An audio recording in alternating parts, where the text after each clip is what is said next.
More than 2,700 people died from the 9/11 attacks on the World Trade Center towers, but none may have meant more to Osama bin Laden than the death of John O'Neill.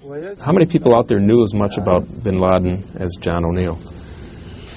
There weren't too many.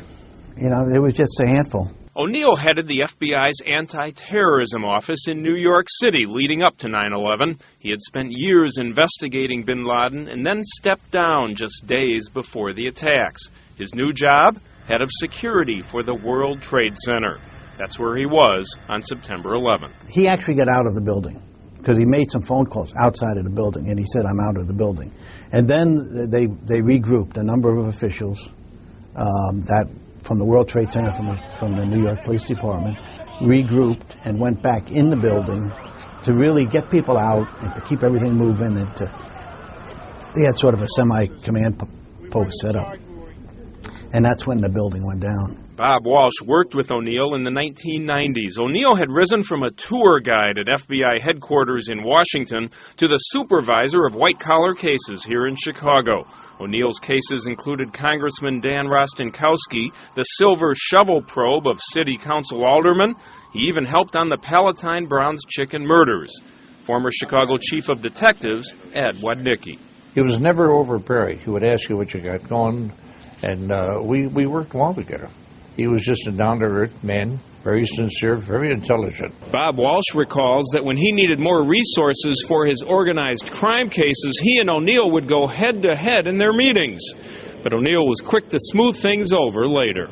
He knew that it rubbed me wrong, so he would come into my office and say, "Here, come on, let's go. I'm going to buy you a shoe shine." So we'll go across to the Marquette building where they had a shoe shine guy, and we'd sit there and get our shoes shine, and he'd try to make nice to me. No surprise, those shine shoes. Walsh was known for his dapper appearance and hitting the nightclubs, especially in New York City, where his work focused on international terrorism. He helped coordinate the capture of Ramzi Youssef, who had masterminded the 1993 attack on the World Trade Center. He helped investigate al-Qaeda's attack on the USS Cole in Yemen. But most of all, he relentlessly tracked Osama bin Laden, convinced that bin Laden would strike inside U.S. borders.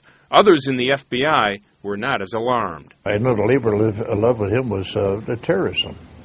John talked about his experiences in there.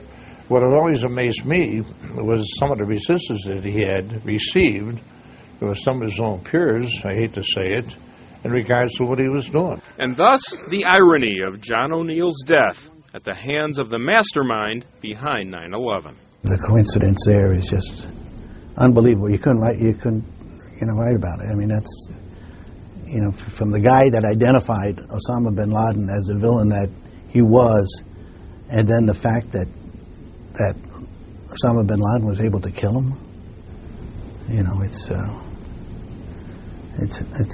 just amazing. Altogether, O'Neill spent 31 years with the FBI. A book written about him after his death was appropriately titled The Man Who Warned America. Larry Ellen, Fox Chicago News.